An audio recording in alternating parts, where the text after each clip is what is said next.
कवी म्हणून आणि साहित्यिक म्हणून सुद्धा सावरकर तितकेच श्रेष्ठ आहेत. म्हणजे ज्याला आपण जिनियस म्हणतो, जिनियस, शतकातून एकदा येणारा जिनियस, अद्भुत प्रतिभा. म्हणजे काय, जेनचं एक सुंदर वाक्य मी वाचलं होतं की प्रतिभा हा शब्द ना आजकाल तो खरा शब्द एखाद्या भरजरी पैठणीसारखा आहे, प्रतिभा.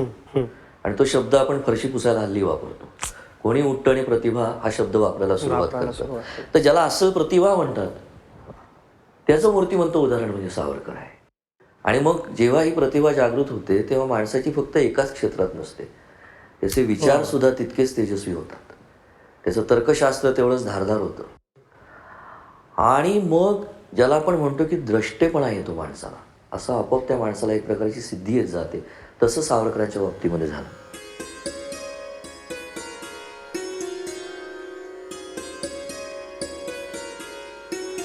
एक त्यांचा किस्सा आहे की वादविवाद स्पर्धा असते, तर मला वाटतं 3री-4थीत वगैरे ते असतील, हा ऐकलेला किस्सा आहे.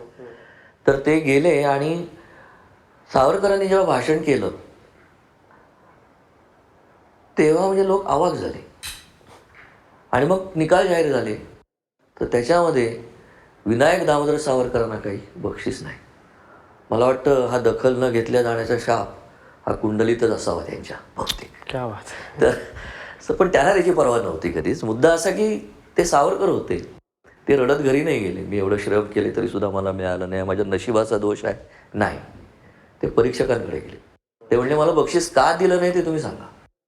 ते म्हणले अरे तुझ्या वयाची मुलं 4-5 मिनटं बोलली की थकतात, धापा टाकायला लागतात, सुचत नाही. तू अर्धा तास भाषण दिलंस म्हणले, हे तुला लिहून दिलेलं आहे, तू केलेलं नाहीस. यावर सावरकर म्हटले की असं असेल तर तुम्ही तुम्हाला पाहिजे तो विषय मला द्या, मला 10 मिनटं द्या आणि पुन्हा मी अर्धा तास बोलून दाखवेन. तेव्हा परीक्षकांनी दिला विषय, सावरकरांनी त्याप्रमाणे अप्रतिम अर्धा-पाऊण तास भाषण केलं.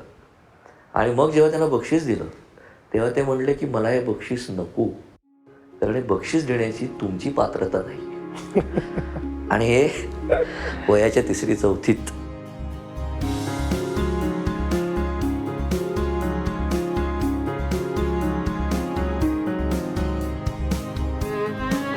कवी कसा असतो, अंदमानासारख्या ठिकाणी, ज्या अंदमानामध्ये अशी एकही सुविधा नाही, एवढीशा खोलीमध्ये, कोठडी काय खुराडच म्हणायचं त्याला, त्याच्यामध्ये दिवसरात्र उन्हाळा सहन करायचा. बरं तिथे नुसतं राहायचं नाही आहे, तिथे जाऊन कोलू फिरवायचं आहे, बैल फिरवतात तसा. नारळाच्या काथ्या आहेत त्या छिलायच्या आहेत, हात रक्तबंबाळ आहेत, पोटामध्ये अन्न म्हणजे जे काही जेलमध्ये मिळतं तिथे तर अजूनच वाईट होतं. त्याचा उद्देशाचा कैदी मरावा असा होता शक्यतो. अंदमानाच्या दारामध्ये आले त्यावेळेला बारी म्हणून तिथला जेलर होता. ते म्हणले की सावरकर 2 जन्मठेप, इथून जाल असं वाटतं का तुम्हाला. तर त्यावेळेला तो माणूस काय म्हणला, तो म्हणला की बारी साहेब इतके वर्ष तुमचं सरकार टिकेल असं वाटतं का तुम्हाला. त्यांची इंग्लिश भाषेवरचं प्रभुत्व, त्यांचं मराठी भाषेवरचं प्रभुत्व, संस्कृतवरचं प्रभुत्व, आणि बऱ्याच जणांना माहिती नाही उर्दू उत्तम यायची त्यांना, उर्दू लिहायचे, उर्दू त्यांची शायरी आहे आणि बाकायदा आहे, असं नाही आहे उगाच, तुकबंदी नाही आहे, त्याच्यामध्ये थॉट आहे, त्याच्यामध्ये गझलियत आहे, अशी गझल त्यांनी लिहिलेली आहे. तर अशा प्रकारे छिलका कुठून कोलू ओढून जेव्हा बेशुद्ध पडायचा माणूस, त्यावेळेला तसंच फरफटत त्यांना कोठडीत आणून टाकायचं. अशा अवस्थेमध्ये जर तो खरा कवी असेल तर तो काय करतो, तो अशा अवस्थेत कमलासारखं काव्य लिहू शकतो. अशा अवस्थेत 6000 ओव्यांचं काव्य आहे, महाकाव्य.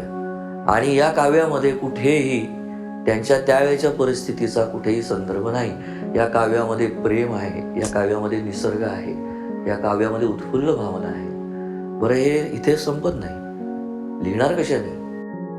तर हातामध्ये जे काही साखळदंड आहे त्याने भिंतीवरती कोरून कोरून लिहिलेली कविता आहे, जे काही सुचलं असेल ते. आणि हे सुचल्यानंतर किती लिहिणार, भिंती भरतात. मग कधी गेलं रागावला असेल की हे काय बंद करतो हे सब तमाशा. आणि जेव्हा ते दुसऱ्या दिवशी आता रंगकाम करायचं किंवा कोठडी बदलायची असं ठरलं, त्या रात्री मग ते सगळं पाठ करून टाकायचं. सोपं आहे, व्हेरी इझी. ते सगळं पाठ करून टाकायचं आणि दुसऱ्या दिवशी समजा रंग दिला किंवा कोठडी बदलली तर म्हणायला पुन्हा मोकळे की बरं झालं नवीन कागद मिळाला. तो कागद भरलाच होता. आणि हे सगळं पाठ करून 10-12 वर्षांनी जेव्हा ते भारतामध्ये आले तेव्हा 6,000 ओव्या आठवून त्यांनी पुन्हा लिहिलं. आणि हे त्यांच्या साहित्यामधला एक प्रकार आहे.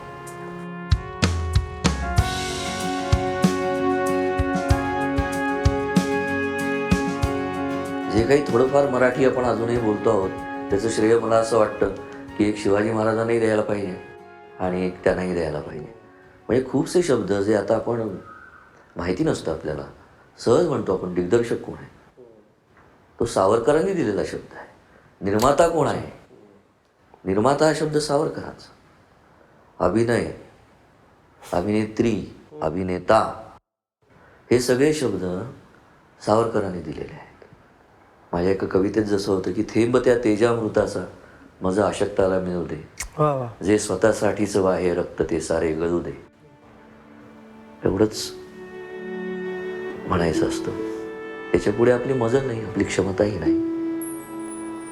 कधीतरी त्यांच्यासारखं एक कणभर वागता यावं, कणभर लिहिता यावं, एक अंश अणुभर तरी सार्थक होईल. इतकी माणसं, अशा प्रकारची माणसं, हे व्यक्तिमत्व मोठं आहे.